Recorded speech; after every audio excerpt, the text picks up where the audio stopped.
यहाँ पे हम लोग प्रश्नों को देखेंगे। चैप्टर है आपका सरल रेखा में गति। सरल रेखा में गति, इस चैप्टर को हम लोग देखेंगे। इसके अभ्यास प्रश्न, ऑप्शनल ऑब्जेक्टिव देखेंगे। इसमें पहला प्रश्न बुक में दिया गया है आपके कि यदि तय की गई दूरी शून्य है तो विस्थापन होगा।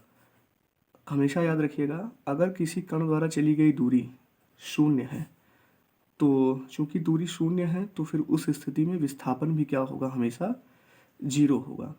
ऐसे समझिएगा, दूरी क्या होता है, तय किए गए पथ की लंबाई, यानी यहाँ से कोई कण जितनी दूर चलता है, जितना पथ चलता है, वही उसकी क्या हो जाएगी, दूरी हो जाएगी। और विस्थापन क्या होता है, प्रारंभिक और अंतिम बिंदु के बीच की न्यूनतम दूरी।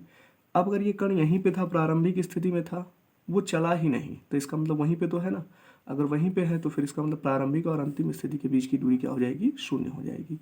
लेकिन एक चीज़ ध्यान में रखना कि जरूरी नहीं है कि अगर विस्थापन जीरो हो तो दूरी भी शून्य हो। दूरी शून्य हो भी सकती है, नहीं भी शून्य हो सकती है। जैसे एक एग्जाम्पल के सहायता से अगर हम बताएं कि अगर कोई कण है, मान लीजिए वो ए से चलना प्रारंभ करता है और आर त्रिज्या के वृत्ताकार पथ पर, तो यहाँ से चलना प्रारंभ किया और फिर से ये एक चक्कर लगा करके यहाँ पे पहुँच गया या ऐसे वृत्ताकार पथ पर गति कर रहा है, तो उस स्थिति में कण का जो विस्थापन होगा वो तो शून्य होगा, लेकिन कण द्वारा जो चली गई दूरी होगी वो शून्य नहीं होगी, क्योंकि तय किए गए पथ की लंबाई दूरी होती है और ये वृत्त की परिधि के बराबर लंबाई तय करेगा, यानी 2πr। और विस्थापन प्रारंभिक और अंतिम ए पर ही था, ए पर ही पहुंच गया, तो प्रारंभिक और अंतिम स्थिति के बीच की जो न्यूनतम दूरी हो जाएगी वो कितनी हो जाएगी, आपकी जीरो हो जाएगी। तो इसलिए हमेशा याद रखना कि दूरी शून्य होने पर विस्थापन हमेशा शून्य होगा, लेकिन विस्थापन शून्य होने पर दूरी शून्य हो भी सकती है और नहीं भी हो सकती है। इसके बारे में ध्यान रखना, विस्थापन सदिश राशि है और दूरी अदिश राशि है, ये भी ध्यान में रखे रहिएगा इसके साथ ही। दूसरा प्रश्न है इसमें कि अगर विस्थापन से दूरी के अनुपात का आंकिक मान होता है, बेटा ये एक रिलेशन होता है, विस्थापन का मान जो होता है, क्योंकि विस्थापन सदिश राशि है तो ये धनात्मक भी हो सकता है प्लस में, ऋणात्मक भी हो सकता है माइनस में, और शून्य भी हो सकता है। तो यानी ये धनात्मक, ऋणात्मक और शून्य भी हो सकता है। विस्थापन जो होता है इसका मान हमेशा, जो इसका परिमाण आपका आएगा, इसका परिमाण हमेशा दूरी से क्या आता है, छोटा आएगा या उसके बराबर हो सकता है। अगर सरल रेखा में गति हो रही है तो उस स्थिति में यहाँ से यहाँ तक, मान लीजिए सरल रेखा में एक सीधी रेखा में गति हो रही है, तो उस स्थिति में दूरी और विस्थापन क्या होते हैं, बराबर होते हैं। दूरी और विस्थापन का जो परिमाण होगा वो बराबर होगा। और अगर सरल रेखा के अलावा कोई वक्र पथ पर गति हो रही है या भिन्न भिन्न जगहों से मतलब मुड़ रहे हैं ऐसे कण, तो उस स्थिति में कम ही होगा। तो अगर यहाँ से निकालें हम लोग तो ये विस्थापन हो गया और दूरी को इधर ला लेते हैं भाग में, क्योंकि दूरी जीरो तो है नहीं, तो इसका मतलब क्या आएगा, ये less than or equal to 1। यानी कि विस्थापन से दूरी के जो अनुपात का आंकिक मान होता है वो हमेशा या तो 1 के बराबर होगा या इससे कम होगा। कभी भी विस्थापन से दूरी का अनुपात 1 से ज़्यादा नहीं होगा। इसी का उल्टा पूछा होता तो वो 1 से अधिक रहता, बट यहाँ पे जो पूछा गया है उसके अकॉर्डिंग विस्थापन से दूरी का अनुपात हमेशा 1 से कम होगा।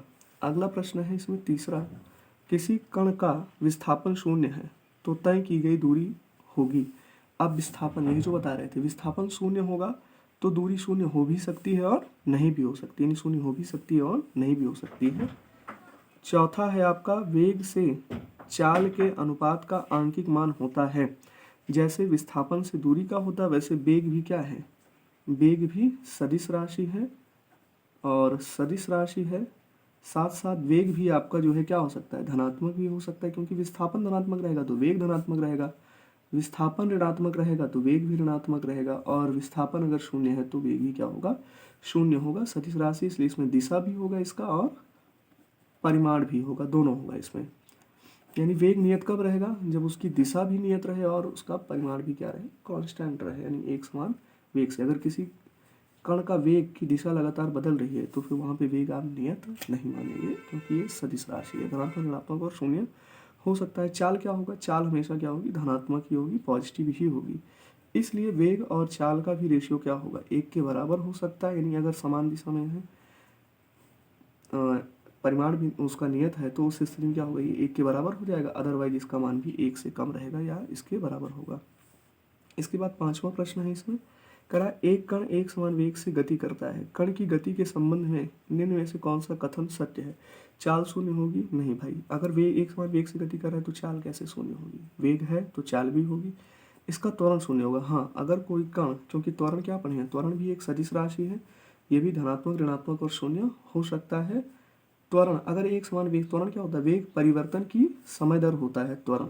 यहाँ पे वेग बदल ही नहीं रहा है, तो इसका मतलब त्वरण क्या हो जाएगा? यहाँ पे 0 हो जाएगा, ये ध्यान में रखना है। त्वरण का मात्रक होता है मीटर प्रति सेकंड स्क्वायर, या एक मात्रक और भी इसका होता है, आपने एक फॉर्मूला पढ़ा होगा पहले से, यह बराबर एम ए। तो इसलिए ध्यान में रखना है कि त्वरण का एक मात्रक, एफ का मात्रक हो गया न्यूटन, और ये क्या हो गया? किलोग्राम। तो इसलिए त्वरण का एक मात्रक ये मीटर पर सेकंड स्क्वायर भी ध्यान रखना, और दूसरा ध्यान में रखना न्यूटन प्रति किलोग्राम। कभी कभी गुरुत्वीय त्वरण के संदर्भ में पूछा जाता है, तो गुरुत्वीय त्वरण का भी मीटर पर सेकंड स्क्वायर या न्यूटन प्रति किलोग्राम ही हो जाएगा। ठीक है। इसके बाद क्या पूछा गया इसमें? इसके बाद कहा गया विस्थापन का परिमाण दिए हुए समय अंतराल में चली गई दूरी के बराबर होता है यदि कण नियत त्वरण से चलता है, विस्थापन से त्वरण का विशेष कोई लेना नहीं है, नियत चाल से चलता है, नियत वेग से चलता है, इनमें से कोई नहीं। जैसे विस्थापन क्या होता है, वेग क्या होता है? वेग होता है विस्थापन बटे समय, और चाल क्या होता है? चाल बराबर होता है दूरी बटे समय। अब यहाँ पे देखना, समय की बात की जा रही है, समय तो दोनों में वही लग रहा है। ठीक है। कह रहा है वेग का विस्थापन का परिमाण दिए हुए समय अंतराल में चली गई दूरी के बराबर, यानी विस्थापन दूरी के कब बराबर होगा? अगर वेग नियत है, वेग कांस्टेंट, क्योंकि वेग में परिमाण भी होता है, दिशा भी होती है। अगर वेग नियत है तो इसका मतलब चाल 100% नियत हुई। लेकिन जरूरी नहीं कि अगर चाल कांस्टेंट है तो वेग भी कांस्टेंट हो, क्योंकि चाल का परिमाण नियत होने का मतलब यह है कि वेग की अगर दिशा बदल रही है तो वेग परिवर्तित हो रहा है। लेकिन अगर वेग नियत है तो इसका मतलब चाल भी क्या है? नियत है। तो इसका मतलब ये दोनों कांस्टेंट यानी बराबर हो जाएंगे, तभी विस्थापन और दूरी बराबर होंगे। तो इसका मतलब वेग क्या होना चाहिए? नियत होना चाहिए, यानी कण नियत वेग से गतिमान होना चाहिए। 7वां है औसत वेग का परिमाण औसत चाल के बराबर है जब कोई कण गति करता है। औसत वेग क्या होता है? औसत वेग होता है कुल विस्थापन बटे समय, और औसत चाल भी वही होगी, कुल दूरी बटे समय। औसत चाल होगी कुल दूरी बटे समय। अब यहाँ ध्यान रखना है कि औसत वेग का परिमाण यानी इसका परिमाण इसके कब बराबर होगा? औसत चाल के एक ही स्थिति है कि अगर विस्थापन हमारा किसके बराबर हो? दूरी के बराबर हो। और विस्थापन दूरी के बराबर तब हो सकता है जब ये एक ही दिशा में गतिमान हो, यानी ऐसे लगातार एक ही डायरेक्शन में चलते जा रहे हो, यानी मुड़ ना रहे हो, कहीं वक्र पथ पर गति कर रहे हैं तो उस स्थिति में तो बराबर नहीं होगा। इसके बाद 8वां है, इसमें कह रहा है किसी ऑटोमोबाइल का स्पीडोमीटर के बारे में बताए भी थे आप लोगों को। तो स्पीडोमीटर जो होता है ये तात्कालिक चाल को मापता है, तात्कालिक चाल को मापता है। और एक इसमें होता है ओडोमीटर। क्या होता है? ओडोमीटर। ओडोमीटर को भी ध्यान में रखिएगा, ये किसको मापेगा? दूरी को मापेगा। तो ओडोमीटर एक यंत्र है जो दूरी को मापता है, और स्पीडोमीटर किसको मापेगा? तात्कालिक चाल का मेजरमेंट करेगा। इसके बाद आपका है 9वां, ये सबसे बढ़िया प्रश्न है। कह रहा किसी पिंड का समय वेग आरेख या वेग समय ग्राफ ऐसे है, ये वेग हो गया इस पर, ये हो गया टाइम, समय हो गया, और वेग समय ग्राफ क्या है? समय अक्ष के समांतर, यानी ऐसे समय अक्ष के क्या है? समांतर है। तो कह रहा है इसका त्वरण धनात्मक होगा। भैया जो आपको बताया था ना वेग समय ग्राफ के बारे में थ्योरी में, ऐसे आपको जो सरल रेखा रहती है इसकी जो प्रवणता होती है यही क्या निरूपित करती है? त्वरण को निरूपित करती है। यानी इसकी प्रवणता यम बराबर tan थीटा किसको निरूपित करेगी? त्वरण को निरूपित करेगी। अब यहाँ पे क्या है, ये इसके समांतर है, तो इसका मतलब थीटा इक्वल टू क्या होगा? एक्स अक्ष से 0 होगा। और अगर थीटा इक्वल टू 0 है तो यम इक्वल टू ए होता है, और ये tan 0 का मान क्या होता है? 0 होता है। इसका मतलब अगर कोई कण जो कि समय अक्ष के क्या है? समांतर चल रहा है, तो उस स्थिति में उसका त्वरण क्या होगा? 0 होगा। और ये एक मान लीजिए आपका कैसे होगा? नियत चाल से चल रहा है, यानी एक समान चाल से गतिमान होगा, उस स्थिति की बात कर रहा है। ठीक है ना? तो इसका त्वरण धनात्मक होगा, ये नहीं होगा, ऋणात्मक ये भी नहीं होगा, इसका त्वरण क्या होगा, शून्य होगा। चाल शून्य नहीं होगी क्योंकि वेग एक समान वेग से गतिमान है ना, तो चाल शून्य होने का कोई प्रश्न ही नहीं है, चाल शून्य होगी भी नहीं। तो इसका मतलब ये क्या है, त्वरण क्या होगा इसका, शून्य होगा, ये ध्यान में रखिएगा। 10वां है, कह रहा है एक गतिशील वस्तु समय के वर्ग के अनुक्रमानुपाती दूरी करती है, वस्तु का त्वरण क्या है। अगर हम प्रश्न के अकॉर्डिंग लिखें, दूरी को मान लेते हैं यक्स है, और ये यक्स क्या है, टी के डायरेक्टली प्रोपोर्शनल है।